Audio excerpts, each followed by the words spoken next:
আমরা আমাদের জীবন নিয়ে যেমনটাই ভাবি না কেন ঠিক তেমনটা যে হবে এমন কোনো কথা নাই। আমরা যদি ভাবি এক কিন্তু আমাদের সাথে হয়ে যায় আরেক। জীবনে যা কিছুই হোক না কেন সবকিছু মিলিয়ে আলহামদুলিল্লাহ। আসসালামু আলাইকুম সবাইকে, আমি শোভা তানি ব্লগ থেকে তানি বলতেছি। আশা করি সবাই ভালো আছে, আল্লাহর রহমতে আমিও ভালো আছি। তো আজকে দিনটা ছিল আমার ছেলের জন্মদিন, আর সেদিনটা তারিখ ছিল 23 তারিখে। কিন্তু আমি একটু লেটে ভিডিওটা আপলোড দিলাম কারণ আমি খুবই অসুস্থ। এর মধ্যে আমি ভিডিও এডিট করব, ভয়েস দিব, এরকম অবস্থা আমার ছিল না। তো আজকে একটু বেটার ফিল করতেছি, তাই ভাবলাম যে আজকে আপনাদের সাথে শেয়ার করি।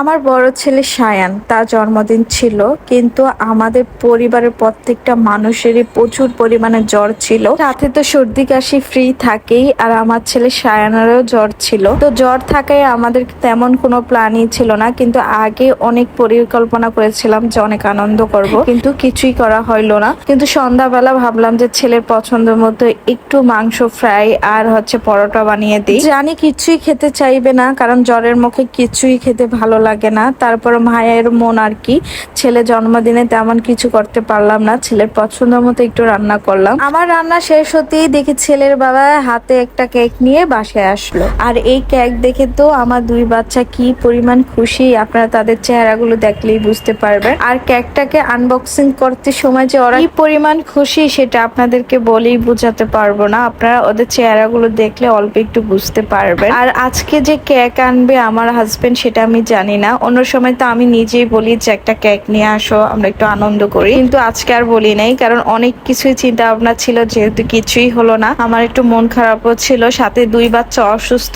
মানে সবকিছু নিয়ে আমি পুরো ভেঙে গিয়েছিলাম। আর এই ফাঁকে আপনাদের ভাইয়া একটু বাচ্চাদের আনন্দ দেওয়ার জন্য কেকটা নিয়ে আসলো। তো আমি আর ক্যামেরার সামনেও আসি নাই, আর আমি এমনি তো খুবই অসুস্থ ছিলাম যে ক্যামেরার সামনে আসার মতো ছিলাম না। প্রতিবার জন্মদিনে ওদের জন্য কিছু না কিছু কেনাকাটা করি, কিন্তু এবার যেহেতু অসুস্থ বাইরে যাওয়ার মতো ছিলাম না, তাই বাসায় যে পাঞ্জাবি গুলো ছিল ওইগুলো দিয়ে রেডি করে দিলাম। এখন বাবার সাথে খুব আনন্দ করে আমার দুই বাচ্চা কেক কেটেছে। আর এই আনন্দগুলো দেখতে যে আমার কি পরিমাণ ভালো লেগেছে বলার বাহিরে। এত জ্বর ছিল আমার ছোট বাচ্চাটার, প্রায় 102 ডিগ্রি জ্বর ছিল, তার মধ্যে যে তার মুখে এই হাসি ফুটাইতে পারছি এটি অনেক কিছু।